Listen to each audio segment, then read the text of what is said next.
मलिक हम्माद लोग जैसे ही घर आए वो दहलीज पर ठटक कर रुक गए। सामने ही सोफे पे टांग रखे वो बहुत संजीदगी से इन्हें ही देख रहा था। उंगली में पिस्टल घुमाता हुआ वो मुस्कुराया। तुम्हारी जुर्रत कैसी हुई हमारे घर आने की? मलिक हम्माद कर्राया था इस पर। वो जवाबन संजीदगी से उठकर इनके करीब आया। कुछ लोगों से हिसाब बेबाक करना था, सोचा कर आऊं। इसने पिस्टल को सफ़ीर की नाक पर रखकर ठंडे लहजे में कहा। सफ़ीर ने घबरा कर बाप को देखा। यू बास्टर्ड इंसान, हमारे घर में खड़े होकर हम पर ही पिस्टल दाने खड़े हो। मलिक हम्माद ने गुस्से से पागल होते हुए कहा। आहा मलिक हम्माद, ऐसा ही हूँ मैं, देख ली ना मेरी जुर्रत तुम लोगों ने, वो पहले सख्त लहजे में कहता, फिर आखिर में सफ़ीर पर कर्राया। हिम्मत कैसे हुई मेरी बीवी पर टॉर्चर करने की? इसने कहते पिस्टल की नाली सफ़ीर के मुंह पर मारी, जिससे सफ़ीर चीख कर सोफे पे गिरा था। तेरा बेड़ा गर्क हो, कीड़े पड़े तुझ पे मेरे बेटे को हाथ लगाने वाले, मिसेस अम्माद इसे गुस्से से कहती हुई अपने बेटे की तरफ बढ़ी।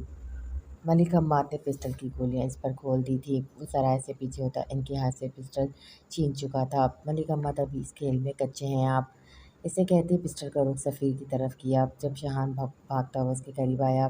सर, आपकी नानू की तबीयत बहुत ख़राब है, वो हॉस्पिटल में एडमिट है। शाहान, जो बाहर अम्माद मलिक के आदमी को कंट्रोल कर रहा था, फ़ोन पर आती कॉल सुनकर भागकर इसके करीब आया। क्या? इसने लब खींचे। अभी के लिए तो जा रहा हूँ, लेकिन बहुत जल्द हिसाब लेने आऊँगा और तुम्हारे इसी घर में आऊँगा। मलिक अम्माद साहब, तब तक के लिए गुड बाय। वो कहता हुआ तेज़ी से बाहर की तरफ बढ़ा। मलिक अम्माद, मुँह क्या देख रहे हैं आप? ये इंसान आपके बेटे को मार डालेगा, तब आपको होश आएगा। वैसे तो आए दिन कत्ल व गारत करते रहते हैं, अब क्या हुआ है? डर गए हो इससे? मिसेस अम्माद ने बेटे का बहता फ़ोन साफ करके अम्माद से गुस्से से कहा। बस बहुत हुआ, अब और नहीं, मलिक अम्माद कहता हुआ बाहर की तरफ बढ़ा। वली, मलिक अम्माद, बात कर रहा हूँ, तस्वीर भेज रहा हूँ एक आदमी की, जितनी बुरी मौत मार सकते हो मारो, पैसे मुंह मांगे, और ये काम अभी होना चाहिए, समझे तुम? अभी निकला है वो मेरे घर से। मलिक अम्माद ने कहते खुदा मीर की तस्वीर इस आदमी को भेज दी, जिसने आज तक हाथ में आने वाला कोई केस खाली नहीं छोड़ा था। शाहान, तुम ऑफिस में जाओ, नानू को देकर पैमान के पास जाऊंगा, फिर ऑफिस आऊँगा, तुम तब तक सारा काम देख लेना। वो इसे ऑर्डर देता हुआ ड्राइविंग सीट पर आया। बिना इसे कुछ कहने का मौका दिए सन से गाड़ी निकाल के ले गया था वो। वो कान में ब्लूटूथ फिट करता हुआ किसी से बात करने लगा जब 3-4 गाड़ियां इसके बराबर आई थी।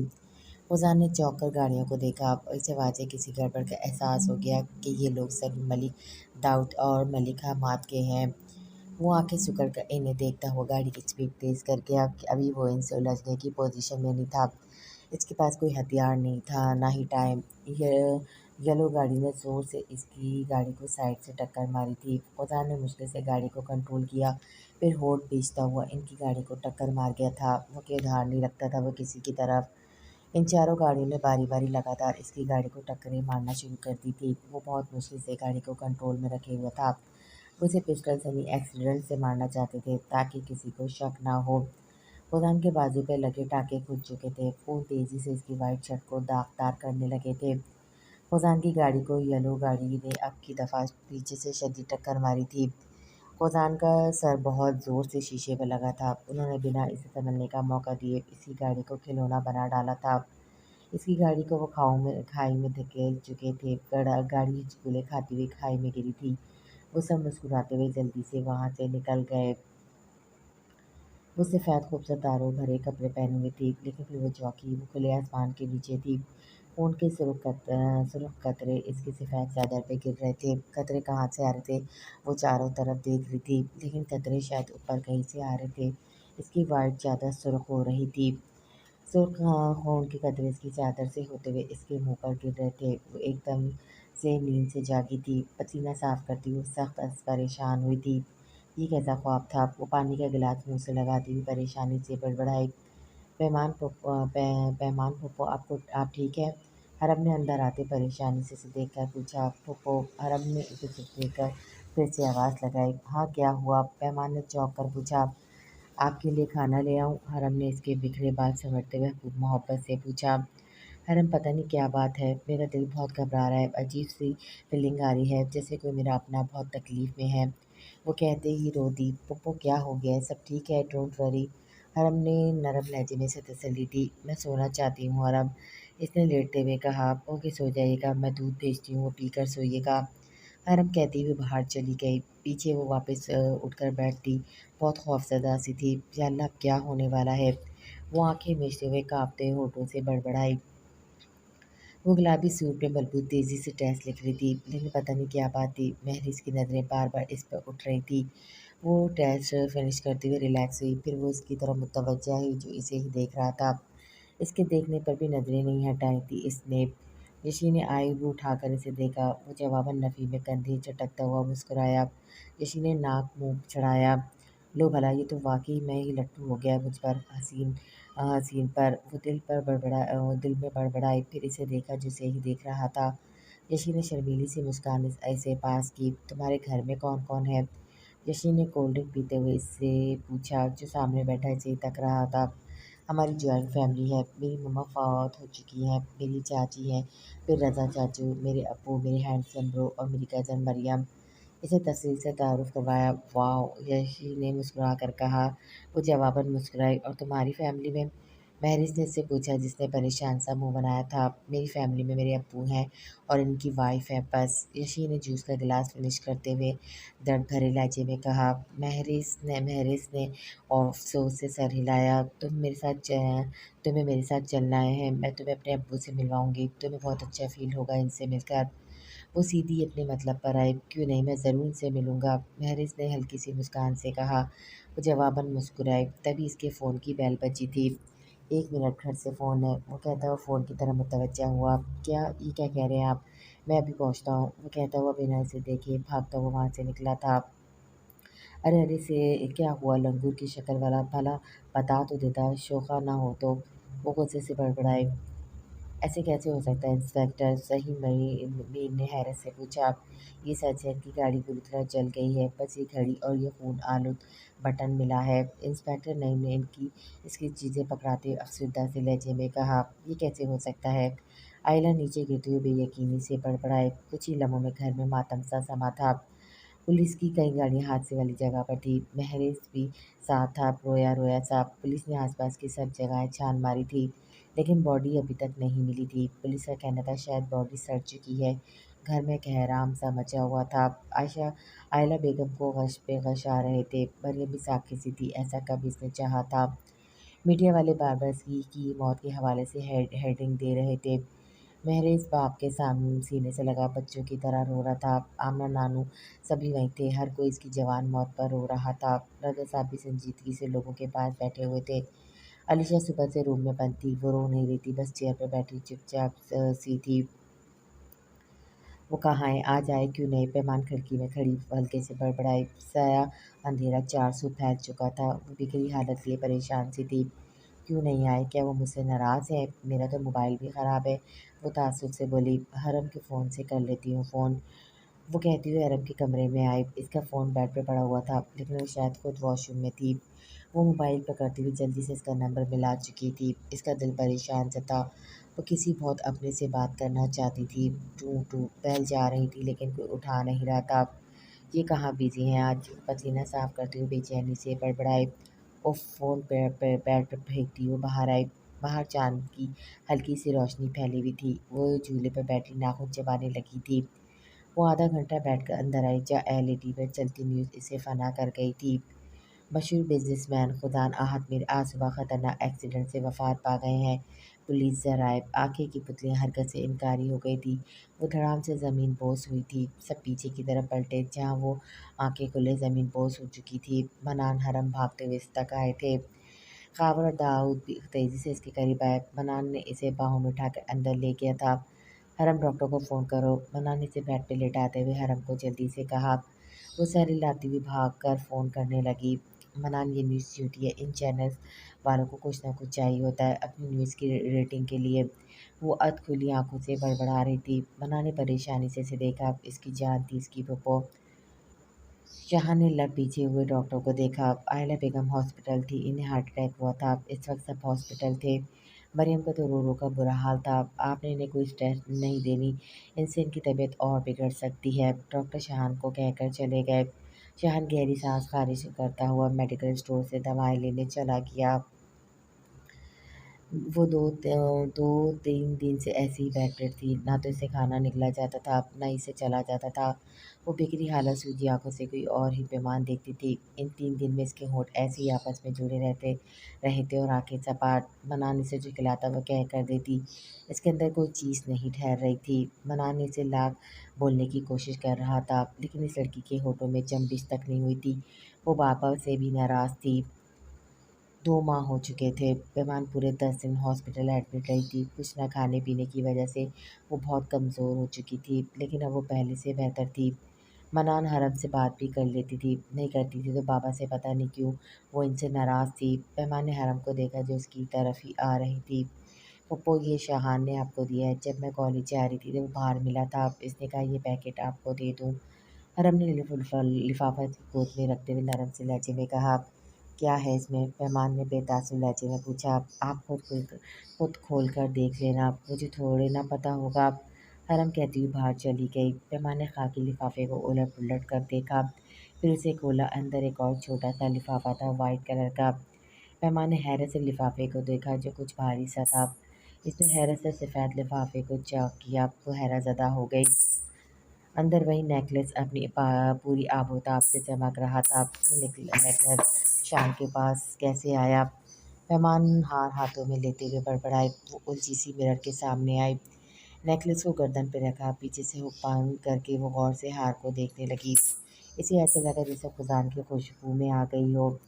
वो धीमे से पहली बार इन 2 माह में मुस्कुराई थी। एकदम मुस्कुराने से होठों में दर्द हुआ था कि होठों पे पपड़ी सी जम चुकी थी। वो चादर को अच्छे से इर्द-गिर्द लेती हुई बाहर आई थी। बाहर अदीला बेगम तख्त पर बैठी सब्ज़ी काट रही थी, तो आंसा बेगम मुलाज़मा के सर पे खड़ी से सफाई करवा रही थी। कहाँ जा रही हो? अदीला बेगम ने हैरत से इससे पूछा, जो आज कितने दिनों बाद कमरे से निकली थी। वो उनकी आवाज़ से पलटी हुई तीखी नज़रों से देखती हुई बाहर जाने के लिए पलट गई। अदीला बेगम ने हैरत से इस लड़की की पुष्प को देखा। आंसा, तुमने नज़रें देखी इसकी? अदीला ने आंसा को मुखातिब किया जो खुद हैरत ज़दा थी। हाँ भाभी पता नहीं कहाँ गई है, आंसा ने हैरत से निकलते हुए कहा। वो चप्पल को घसीटती हुई सड़क पर लापरवाही से चल रही थी। कब्रिस्तान के अंदर आते हुए धीमे से बुजुर्ग जी को सलाम करती हुई बाबा की कब्र पर आई। इनकी कब्र के सराहने बैठी उनकी कब्र की मिट्टी को देखने लगी थी। आंखें खुश थी, वो नाक सिकोड़े ने देखती रही। आपने तो कहा था मेहमान, मेरी गुड़िया, एक दिन तुम्हारे लिए अल्लाह बहुत खूबसूरत शहजादा भेजेगा। 2 माह की चुप्पी टूटी थी। अल्लाह ने मुझे शहजादा दिया, लेकिन आपके बेटों ने मुझे छीन लिया इसे मुझसे। वो खुश गले से चिल्लाई थी। मुझे किसके सहारे छोड़कर गए थे आप? इन जालिम बेटों के सहारे। वो गुस्से से बोली। घास काटता माली भी इसकी तरफ मुतवज्जा हुआ, बल्कि आसपास जितने भी लोग थे वो इस लड़की की तरफ मुतवज्जा हो गए थे, जो काली चादर उड़े सपाट चेहरे से बोल रही थी। आपने अपनी बेटी को दुनिया के सहारे छोड़ दिया। मुझे वो शख्स चाहिए बाबा। आपकी बेटी ज़िंदगी के हर मोड़ पर सब्र करती आई है, लेकिन मैं उस शख्स पे सब्र नहीं करूँगी। मुझे वो चाहिए, मुझे मेरे जीने की वजह चाहिए बाबा। वो चिल्लाई थी बिना आंसू के, लेकिन आंसू तो कहीं अंदर गिर रहे थे। आपकी पैमान की वो शहज़ादों जैसा आन-पान वाला शख़्स चाहिए। वो ज़िद्दी लहजे में बोली, बेटा क्यों अपने बाबा को तकलीफ़ देती हो? उन्होंने इसके सर पे हाथ रखकर धीमे से कहा, तो मैं कहाँ जाऊँ बाबा जी? मेरे तो यही सब कुछ है, तो मैं इन्हीं को अपनी तकलीफ़ सुनाऊँगी ना। वो भराए हुए लहजे में बोली, बेटा खुदा जो करता है हमारी बेहतरी के लिए करता है। बेशक वो आपके लिए बेहतर को चुनेगा, भरोसा रखो इस बात पर। वो किसी के साथ नाइंसाफ़ी नहीं करता। बाबा जी ने इसे बहुत प्यार से समझाया। वो चुप रही। जाओ बेटा घर जाओ, उन्होंने इसे साकत बैठे देखकर मुखातिब किया। वो सर हिलाती कदम घसीटती हुई कब्रिस्तान से निकल गई। आसपास दरख्तों की लंबी कतार थी। झाड़ियाँ इसके सर जितनी लंबी सड़क के एतराफ़ पर उगी हुई थी। वो रुकी। झाड़ियों में हल्की सी हलचल सी हुई थी। वो एकदम पलटी, फिर डरकर वहाँ से भाग निकली। मीर ख़ानदान में ज़िंदगी जैसे रुक सी गई थी। आयला बेगम हर वक्त अपने बेटे को याद करती रहती थी। महरेज़ बहुत संजीदा सा हो गया था। रज़ा साहब को अब इसकी कदर महसूस होती थी। बिज़नेस में आए दिन नुकसान पर नुकसान हो रहा था। शाह ने सब कुछ हैंडल करने में लगा रहता था। महरेज़ का ख़्याल रखना, आयला बेगम को डॉक्टर के पास लेकर जाना, वो बहुत अच्छे से मैनेज कर रहा था। शाहान और रम की काफ़ी जान पहचान हो चुकी थी। वो मेहमान के बारे में इससे पूछता रहता था। शाहान को वो गुंदमी रंगत वाली खूबसूरत लड़की काफ़ी भा गई थी, जबकि हरम को भी इसका केयरिंग अंदाज़ बहुत पसंद था।